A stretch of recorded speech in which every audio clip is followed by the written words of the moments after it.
Shalom, selamat pagi Ibu Bapak Saudara yang dikasihi oleh Tuhan Yesus Kristus. Kita berjumpa kembali bertemu dalam ibadah harian keluarga hari ini, Kamis 12 Oktober 2023. Mari kita mulai ibadah kita berdoa. Damai sejahtera dari Allah Bapa dan dari anaknya Tuhan Yesus Kristus memelihara hati dan pikiranmu. Amin. Nas renungan firman Tuhan hari ini tertulis dalam 2 Tawarikh pasal 7 ayat 14. Dan umatku yang atasnya namaku disebut merendahkan diri, berdoa dan mencari wajahku, lalu berbalik dari jalan-jalannya yang jahat, maka aku akan mendengar dari sorga dan mengampuni dosa mereka serta memulihkan negeri mereka. Demikian firman Tuhan.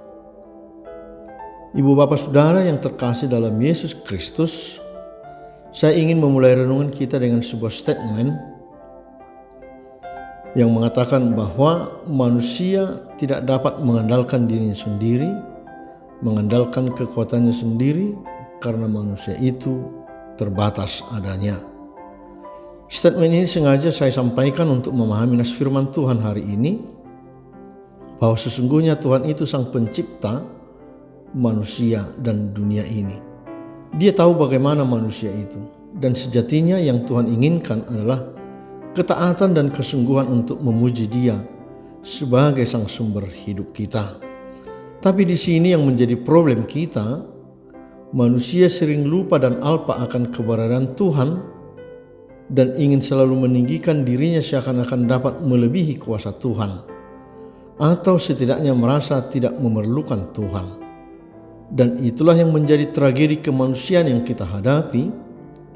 Bukankah karena ketamakannya, kesombongannya, dan kebebalannya manusia itu menjadi menderita dan membuat saling menyakiti dan saling membinasakan? Itulah fakta kemanusiaan kita. Seruan firman Tuhan hari ini mengingatkan itu. Nas ini mengisahkan setelah Salomo selesai membangun rumah Tuhan, bait Allah, supaya manusia itu merendahkan diri, berdoa dan mencari wajah Tuhan, lalu berbalik dari jalan-jalan yang jahat, maka Tuhan akan mendengar doa dan mengampuni dosa serta memulihkan negeri mereka. Saudara-saudara, mengapa disebutkan mencari wajah Tuhan? Apakah Tuhan jauh dan bersembunyi sehingga sulit ditemui? Bukan. Tuhan itu ada bersama kita. Mencari wajah Tuhan berarti hidup di dalam Dia dan mempercayakan hidup kita kepada Dia, supaya kita jangan meninggalkan Tuhan. Karena orang yang meninggalkan Tuhan berarti tidak hidup di dalam Tuhan. Kalau ini yang terjadi, sudah pasti alamatnya adalah kebinasaan. Karena kita terlepas dari Sang Pencipta dan dari sumber hidup itu. Karena itu sesungguhnya yang Tuhan inginkan dalam hidup kita adalah pertobatan dan ketaatan. Bila ini yang kita hidupi sebagaimana firman Tuhan katakan hari ini, yang pertama Dia akan mendengarkan dan menjawab doamu. Dan jangan pernah ragukan jawaban Tuhan atas segala doa permohonanmu. Yang kedua, Tuhan akan mengampuni dosamu. Tuhan akan memberikan hidup baru dalam perjalanan kehidupan yang dari yang jahat ke yang menjadi orang-orang benar.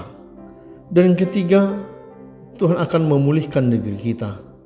Tuhan akan memulihkan kehidupan kita, memulihkan kesehatan kita, keadaan keluarga, pekerjaan untuk menjadi lebih baik.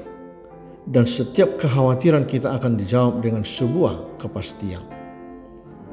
Sekali lagi, saudara yang terkasih dalam Yesus Kristus, tidak pernah sekalipun Tuhan menghendaki hidup kita di dalam penderitaan. Kehendaknya adalah memulihkan orang-orang yang dikasihinya. Mari kita mengingat kisah salib Yesus yang telah nyata bagi kita. Yesus yang telah mati disalibkan.